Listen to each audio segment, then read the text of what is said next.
All right, welcome back to YouTube. We are here today with the long-awaited, at least long-awaited for me, Christmas loot video. So this was my Christmas present to myself. Foundry, I already talked about the Foundry sale. Only time I buy Foundry miniatures once a year when they run the sale, so I take full advantage of it, and I order. I get the full 25% off, which means I order a pretty decent amount. So I'm just gonna go through and show you guys what I got and what projects they pertain to. Maybe something new in there, I don't know. But yeah, in front of you, I've already started on 16 velites. I have them going. I got the white and the wash. I'll go back over, do some highlights, and then finish them up, get them done. So I don't suspect these guys will take very long, all being in just plain white tunics. But let's dive straight on into the Foundry order. So I placed this on Black Friday. It takes the day after Black Friday, and it took a minute to get here. Understandable, it's coming from England. So we got some Thessalonian Cavalry. These are going to be for my Greek guys. I ordered a 12-man unit of Thessalonians. These came from the world of Greeks and the Macedonians. That guy's not going to stand. Show off a couple of them in here. But these guys are armored. They have cuirasses on, both linen, and I think a couple of them have muscle. We got a Phrygian type helmet here. Yep, those Thracian type helmets. Very Macedonian looking. Attic style helmet. Yeah, pretty cool. So these guys are gonna be the medium Greek cavalry. I'm gonna end up having 2 units of Greek cavalry. One very light unit with just javelins, and these medium Thessalonian type guys. So that's those guys. Let's look on next. We got some Naked Hoplites. So I got 24 of these guys. I think I did 2 packs of the Athenians and 2 packs, or 1 pack of the Spartans, and I'm going to intermix them. I think a lot of people get too hung up on everyone having the same helmet. I don't know why, because these Greek armies, everyone had to buy their own equipment. So, Athenian hoplite could have had a Chalcidian helmet, an Attic helmet, a Corinthian helmet, a Pylos helmet. I mean, you name it, they could have had any of those helmets because they were buying their own helmets. And a lot of these were hand-me-downs from siblings and fathers and like that type of thing. So, they were generational items as well. So I don't really, is the Pylos helmet more characteristic of Spartans? Sure. But it doesn't mean you can't have, other people using it. So I chose to mix my helmets up a little bit. I don't think I'm being anachronistic with that. All right, it looks like this is a command group of some sort here. Yeah. These guys are pretty cool. So these are my command guys. I'll just show off a selection here. Oh yeah, look at that. That's great.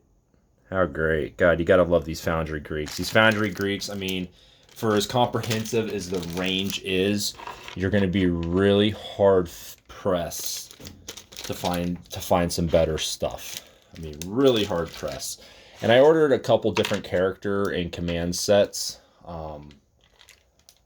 Because so I'm going to have some figures left over is what I'm trying to say. And that's just the nature of the beast. I had to over order because I like units of 24 with a 4-man command. So we had to over order a little bit. Not that big of a deal. I'm sure I'll find something. Okay, we got another pack of cavalry here, and these are either Thessalians or this guy is lightly armored. So he has just a tunic and a hat. These might be the Attic guys. You can see here he has the muscled cuirass with the Attic or the Chalcidian style helmet there. And then this guy has a cuirass of linen, but no helmet. So yeah, I think these are the actual Athenian cavalrymen they sell, but I'm going to mix them in with the rest. So they should be fine to mix in together. I was trying to go for guys that had cuirasses. That was my big thing, so they could be medium cavalry. No shields at this point. In the 5th century, Greeks really weren't using shields on cavalry yet. That came during the time of Alexander. Let's see what we got here.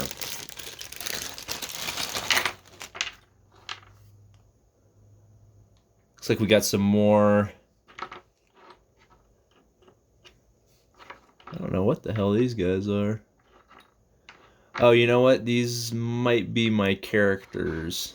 Yeah. So I think this is a character pack.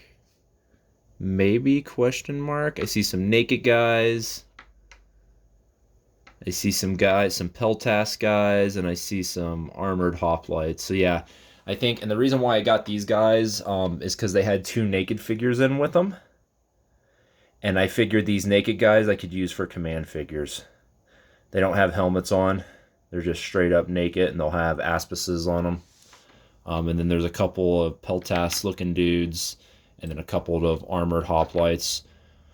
One in an Attic style helmet, and then one in a Pylos style helmet. So those will go into their respected units. Because essentially what I have going on is I have 2 units of armored hoplites, one attacking, one standing. I have a unit of unarmored hoplites and just tunics, and then I have a unit of unarmored hoplites that are naked.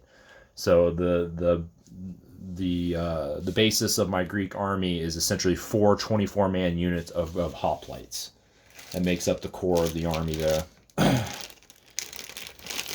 Oh, what do we have here? I think we got some armored attacking hoplites here. Yeah, 8-pack of these guys. And this is to augment what I already had, because I already had a pack of these guys. Yep.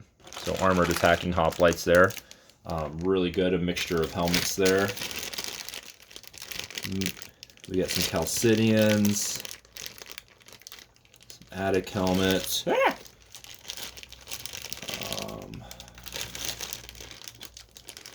and a Corinthian or 2. Great. I like the mixture of the helmets. It's really what I'm wanting to see. This army is going to be more orientated towards a quote-unquote Attic-style army. I'm going to do, you know, I'll probably use them for anything, but Holy Diver has a lot of guys that are painted for Spartan type armies, Peloponnesian type deals there. So I kind of wanted to do, oh, this is the other pack of naked guys here. Athenians. You can tell I like this one. He has the Corinthian helmet raised up on his head, as you see depicted in all the art. Pretty cool. I like that. Fun fact, the Italians, the Greeks, and the Romans and Etruscans saw that helmet and made their own version of it called the Italo-Corinthian. It isn't a actual functioning Corinthian helmet, but it's a helmet that just covers the top of the head that has that look of a Corinthian helmet sitting on the top of the head. Very peculiar to Italy, but that is what they did. We got some more standing hoplites. These guys were mercenary Greek hoplites. They have Boeotian helmets on. So they're going to probably, you know, they're supposed to be Theban hoplites, I guarantee it. But they have Boeotian helmets on. So I'm going to mix them in with my Athenian armored guys. Once again, to give me that helmet variation. There's no reason to. You can't sit there and tell me that all Theban hoplites had Boeotian helmets. I refuse to believe that. So what do we have next? Yes. So I bought a pack of Macedonian Hypasus attacking, and these guys are supposed to be armed with javelins. But as you can see here, they have metal cuirasses, and they have Attic helmets, and Chalcidian and Thracian helmets. Even some, I think even one has a Corinthian. That's a Chalcidian helmet. Yep, and And a Phrygian helmet. Yeah. So they have a mixture of helmets. They're in the attacking format, but they all have muscled cuirasses on. So I'm going to use them as my attacking armored unit. They don't have greaves. I wish they would have had greaves, as that probably would have been a little bit more characteristic. But I think they'll fit in just nice. I'm going to replace the javelin with a spear, and they're going to be part of my attacking unit. Maybe back rankers, since you know, they don't have greaves and whatnot. That should not be a big deal. Oh man, we're only halfway done, guys. I got 2 packs of these guys. These are the archers. These are going to be my Athenian archers. I think they're sold as Cretan archers. They have the small buckler shield there. But I bought 2 packs of these guys for a unit of 12 or 16. I can't remember. But they're going to be my Athenian archer corps.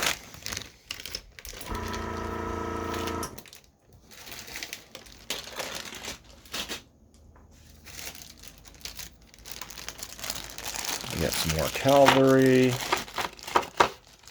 Yep. These guys are in Boeotian helmets with muscled. And, oh, come on. No, you want to. There you go. Muscled and linen cuirasses. Doesn't know which one to focus on. It's like, I don't know. There we go. Muscled and linen cuirasses with Boeotian helmets on these guys. So they'll fit in with the other ones quite nicely. Yes, quite nicely.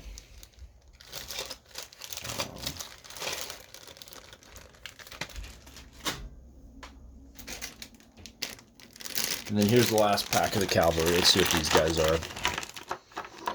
These guys have capes. Pretty much the same thing. Are they the same damn thing? No. They're different. They say they are different.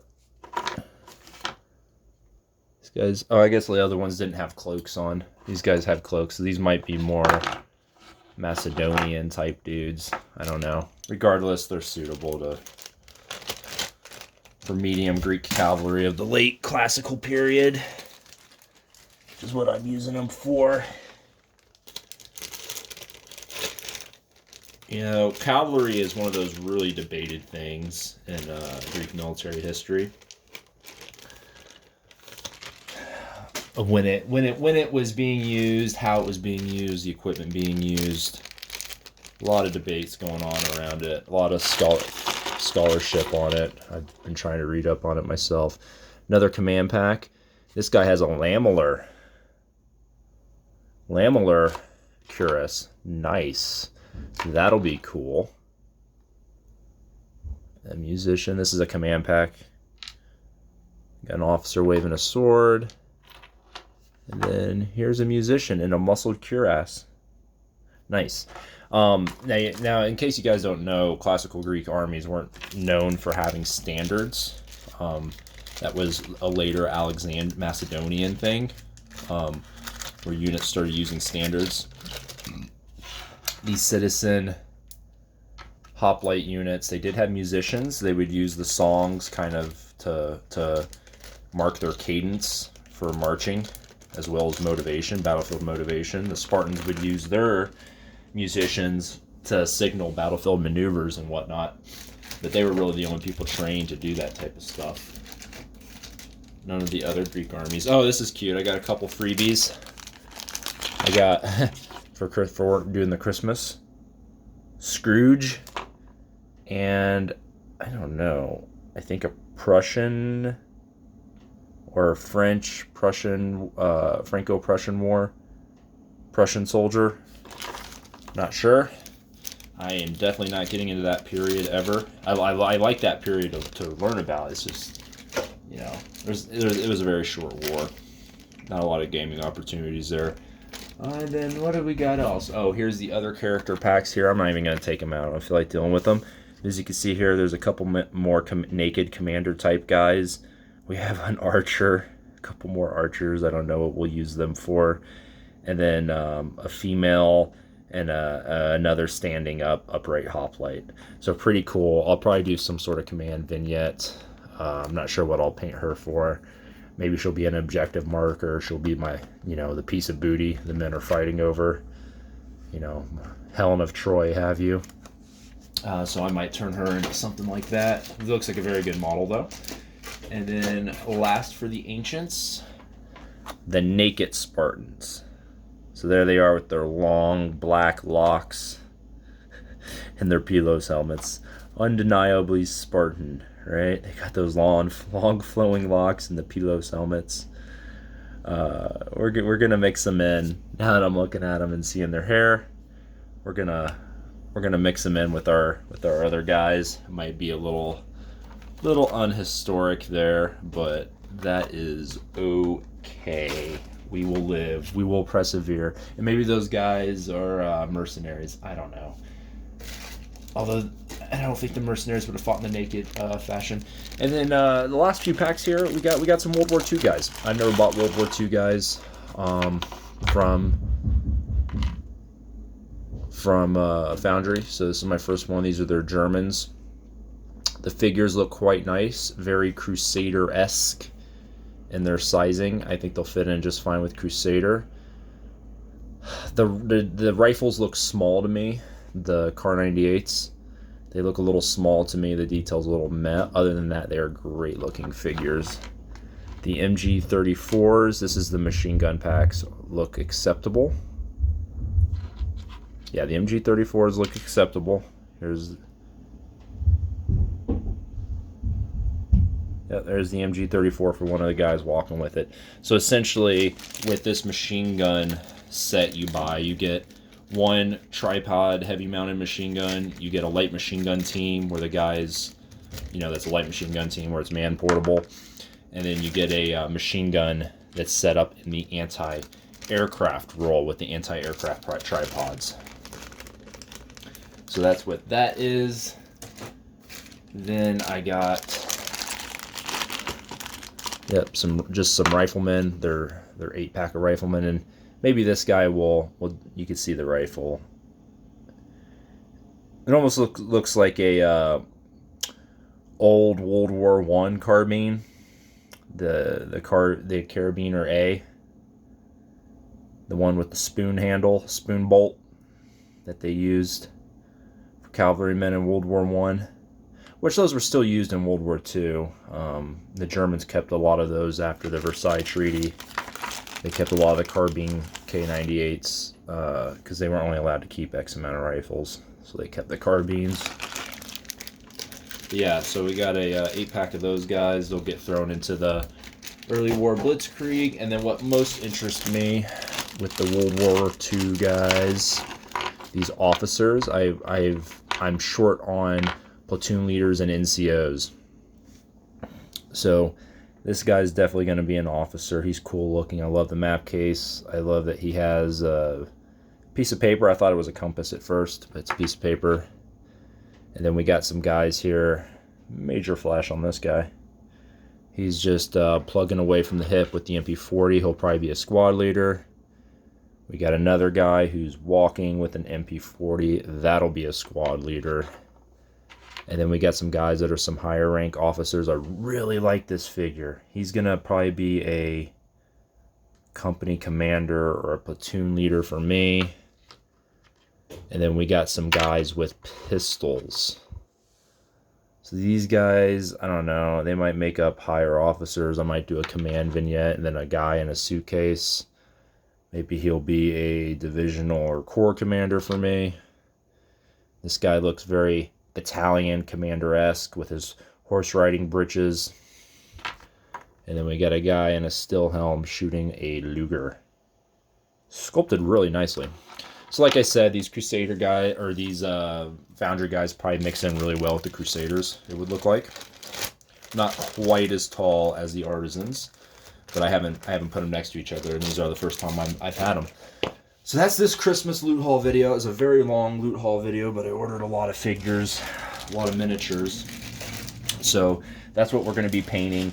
So the Greeks are more or less complete. There's just one more unit I need for the Greeks that I've already planned, and that's the light cavalry. I haven't bought miniatures for the light cavalry unit.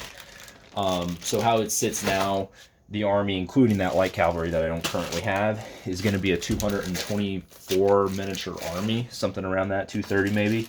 And that's, like I said, 4 units of hoplites, you know, armored, unarmored, 2 units of 16 peltast, a unit of archers, a unit of medium cav, a unit of light cav, a unit of Thracians, and I think I have a unit of javelin men in there as well. So that is the army. And as soon as we're done, I'm going to be paying them mostly after the Persians, but concurrently as well. Focusing more on the Persians because Holy Diver has enough Greeks to get us started through our battle of history. But, you know, once we're done with the Persian War, we're going straight into the Peloponnesian War and the wars of the 4th century in Greece. So that'll require a lot of Greeks. So that's the plan. Thanks for watching. Until then, keep on painting.